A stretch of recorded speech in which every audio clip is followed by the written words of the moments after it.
ठीक है, आज हम देखने वाले हैं हाई स्कूल का वेरी मोस्ट क्वेश्चन प्रश्नावली 1.2 का, जिसमें लिखा है पूर्णांकों के निम्नलिखित युग्म के एचसीएफ और एलसीएम ज्ञात कीजिए तथा इसकी जांच कीजिए कि दो संख्याओं का गुणनफल बराबर एचसीएफ और एलसीएम के बराबर होता है। सबसे पहले हम क्या करते हैं ऐसे सवालों में, इन दोनों संख्याओं का हम अभाज्य गुणनफल निकालेंगे। चलिए आइए देखते हैं, यहाँ से अपना हल स्टार्ट होता है। हल यहाँ से डालेंगे अच्छे से, और सबसे पहले हम 26 का क्या करेंगे, अभाज्य गुणनफल निकालेंगे। तो देखेंगे 26 को हम 2 से भाग दे सकते हैं, 2 एकम 2 और 2 तिया 6। अब यहाँ पर 13 आ गया, 13 एक जो है अभाज्य संख्या है जिसको हम केवल 13 से ही काट सकते हैं, 13 एकम 13। इसी प्रकार से हम 91 का करेंगे। 91 का हम देखो 2 से नहीं काट सकते हैं, 3 से नहीं काट सकते हैं, इसको काटेंगे 7 से। ऐसे काटेंगे 7 से, तो 7 एकम 7, इसमें बचा 2, इसमें लगेगा 7 त्रिक 21। 13 को 13 प्राप्त हो गया, 13 को हम हमेशा 13 एकम 13 ही काटते हैं। सबसे पहले हमें यहाँ से हमें निकालना है एचसीएफ, इन दोनों का निकालना है एचसीएफ। तो 26 का गुणनखंड आया है हमारे पास 2 आया है, 13 आया है, और इसी प्रकार से हमारे पास इसमें 1 भी लगा सकते हैं, ये 91 का।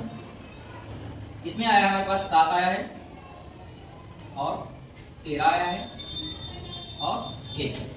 तो एचसीएफ में ये होता है दोनों में जो कॉमन मिल जाए। तो देखते हैं क्या 2 इसमें मिलता है, नहीं मिलता है। 13 दोनों में है और 1 भी दोनों में है, तो इसका एचसीएफ जो हो जाएगा हमारा इन दोनों का, ये हो जाएगा 13 हो जाएगा और गुणे में 1 भी हो जाएगा। कुल मिला के 13 एचसीएफ निकला। इसका जो एचसीएफ निकला है वो निकला है 13। अब इन्हीं संख्याओं का हम निकालने वाले हैं एलसीएम। एलसीएम निकालेंगे यहाँ से एलसीएम। एलसीएम में क्या होता है, जो कॉमन मिलता है वो भी लिख लेते हैं एक बार, बाकी जो संख्या होती है उनको भी हम लिखते हैं। सबसे पहले लिखेंगे 2, फिर लिखेंगे 7, फिर लिखेंगे 13, फिर लिखेंगे 1। यदि इनकी हम आपस में गुणा करा दें तो 2 सती 14, और 14 और 13 की जब हम आपस में गुणा कराते हैं तो हमको प्राप्त हो जाएगा 182। कितना प्राप्त हो जाएगा, 182 प्राप्त हो जाता है। कितना प्राप्त हो जाता है, 182, सॉरी 1 लिख दिया, 182 प्राप्त हो जाएगा। तो इस प्रकार से ये इसका हमको एलसीएम भी प्राप्त हो गया। अब क्या करते हैं, उत्तर की जांच कर लेते हैं। क्या कर लेते हैं, उत्तर की जांच। उत्तर की जांच, तो पहला पद गुणे दूसरा पद। पहला पद हमारे पास 26 है और दूसरा पद है हमारे पास 91। पहला पद गुणे दूसरा पद बराबर होता है एचसीएफ गुणे एलसीएम। तो एचसीएफ हमारे पास निकल के आया है 13, एचसीएफ निकल के आया है 13 और एलसीएम निकला है अपना 182।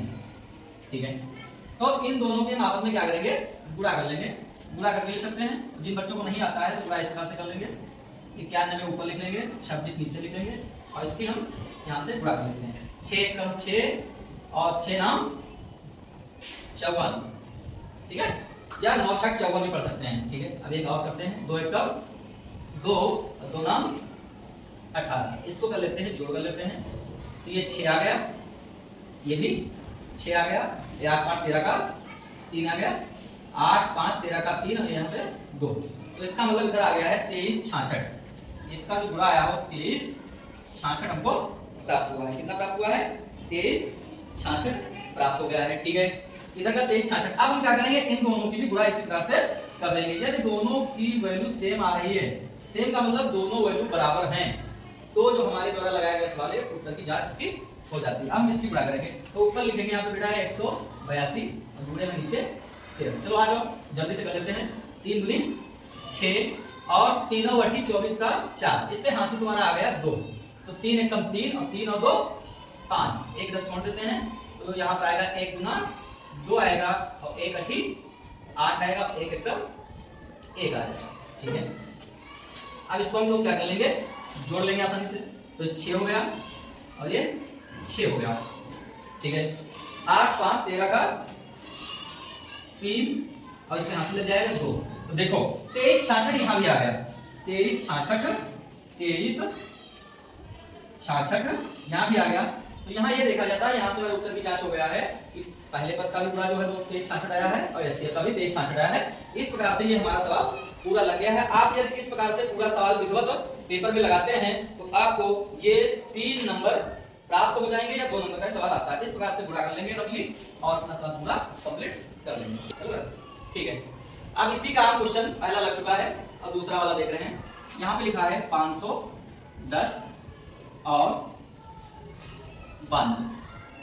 सबसे पहले क्या करते हैं, इन दोनों का भाजन निकालते हैं। चलो आते हैं 510 है तो सबसे पहले ये कटेगा 2 से काट सकते हैं।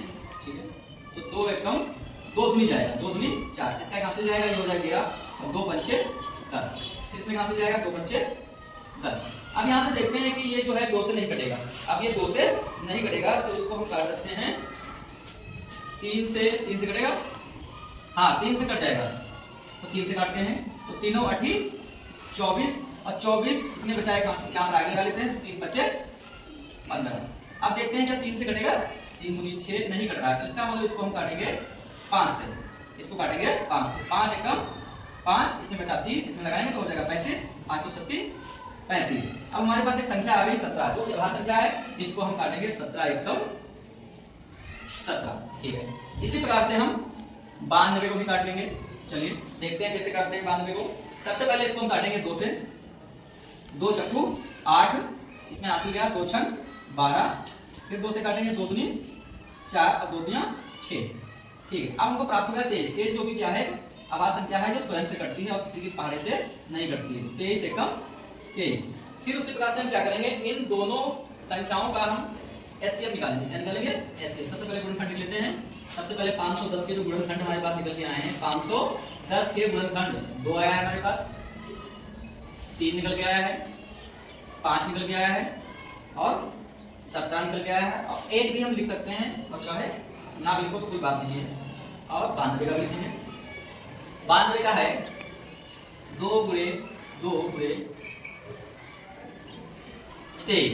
तो सबसे पहले एचसीएफ निकालने के लिए क्या करते हैं, जो दोनों में कॉमन मिल जाते हैं, जो हमको दोनों में कॉमन मिल जाते हैं वही हमारा क्या होता है, एचसीएफ होता है। तो ध्यान से देखो, 2 तो हमको मिल रहा है दोनों में, ऊपर भी मिल रहा है नीचे भी मिल रहा है, तो इसको हम इस प्रकार से लाइन बना सकते हैं। अब 3 नहीं मिल रहा है, 5 भी नीचे नहीं मिल रहा है, 17 भी नहीं मिल रहा है। इसका मतलब हमारा जो एचसीएफ निकला है, एचसीएफ हमारा निकल के आया है 2। एचसीएफ कितना निकला है, 2 निकला है। एचसीएफ के बाद हम तुरंत क्या निकालते हैं, इसका एलसीएम निकाल लेते हैं। क्या निकाल लेते हैं, एलसीएम। एलसीएम में जो कॉमन मिलता है उसको लिखते हैं, जो कॉमन नहीं होता है उसको लिख लेते हैं। तो कॉमन वाला लिख लिए, 2 लिख लिए, ये 3 लिखेंगे, 3 लिख लिया और नीचे वाला ये 2 भी लिखते हैं और 5 भी लिखेंगे, 23 भी लिखेंगे और 17 भी लिखेंगे और पूरे में 1 भी लिख सकते हैं। यदि इन सबके हम आपस में गुणा करें, सबकी आपस में क्या करें, गुणा करते हैं तो इसका जो एलसीएम है हमको प्राप्त हो जाएगा 23 46। कितना प्राप्त हो जाएगा, 23 46 और लास्ट में 0। इसका मतलब ये प्राप्त हुआ है वो इकाई, दहाई, सैकड़ा, हजार, दशक, तो 23,460 हमको प्राप्त हो रहा है। कितना प्राप्त हो रहा है, 23,400 प्राप्त हो रहा है। ठीक है, अब हम इसकी क्या करेंगे, उत्तर की जांच करेंगे। क्या करेंगे, उत्तर की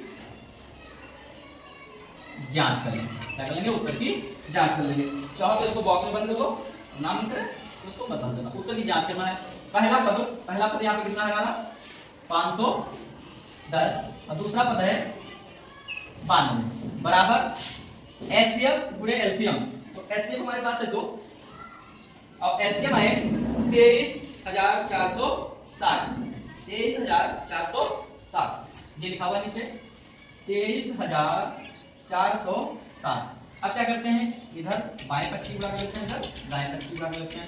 अब इन दोनों की हम क्या करेंगे, गुणा करेंगे। देख लेते हैं नीचे गुणा करके दिखा रहे हैं, अपना इसी प्रकार से कर लेना पेपर में। यहाँ पर 92 ठीक, 2 0 0 2 एकम 2 2 पंचे 10 का यहाँ 10 लिखेंगे। ठीक है, एक कॉलम छोड़ देंगे, 9 0 0 9 एकम 9 9 बचे 45 लिखेंगे। कितना लिखेंगे, 45। इसको फट से जोड़ो जल्दी से। ये 0 हो गया, ये 2 हो गया, ये 9 हो गया, ये 6 हो गया, ये यहाँ पर 4। तो ये निकला है हमारा इकाई, दहाई, सैकड़ा, हजार, दशक 46,920। कितना निकला है, 46,920 निकला है। कितना निकला है इसका पूरा 46,920 निकल आया है इस इधर का। ठीक है, इसका भी कर सकते हैं ढूंढ, इसका भी करेंगे। चलो हम इनको दिखाते हैं। 23,460 गुणे में लगाओ तुरंत इसका 2। पेपर में ऐसे करोगे तो बहुत अच्छा लगेगा रिजल्ट। 2 0 0 2 छंग 12 का 2, इसके हाथ से लग गया 1, अब 2 चक्कू 8 1 9, 2 3 6 और 2 3 4। ये भी यहाँ पे निकला है 46,920 निकला है, 46,920 निकला है। तो ये दोनों मान हमारे क्या निकल आए हैं, बराबर निकल आए हैं। क्या निकल आए हैं, दोनों मान हमारे क्या निकले हैं, बराबर निकले हैं। इससे ये पता चलता है कि दोनों सवाल उत्तर क्या निकले हैं। जो हमारा जो दायां पक्ष है और बायां पक्ष दोनों क्या है, बराबर है। इससे सिद्ध होता है कि दो संख्याओं का गुणनफल क्या सिद्ध होता है, दो संख्याओं का गुणनफल अपने एचसीएफ और गुणे एलसीएम के बराबर होता है। ठीक है, इस प्रकार से सवाल लगाएंगे, पेपर में आने वाले हैं और पेपर तुम्हारा अभी 2-4 दिन में होने वाला है। इसको अगर लगाएंगे अच्छे से तो ये 2 नंबर तुम्हारे बिल्कुल पक्के हैं, इसमें कोई भी संदेह नहीं है और अच्छे से अच्छे नंबर प्राप्त कर सकते हैं। ठीक, यदि हमारे चैनल पर लगाए गए सवाल आपको समझ में आ रहे हैं या अच्छे लग रहे हैं तो लाइक कीजिए, कमेंट कीजिए, शेयर कीजिए और सब्सक्राइब कीजिए। ज्यादा से ज्यादा हमारे चैनल को प्यार देने की कोशिश करें। धन्यवाद।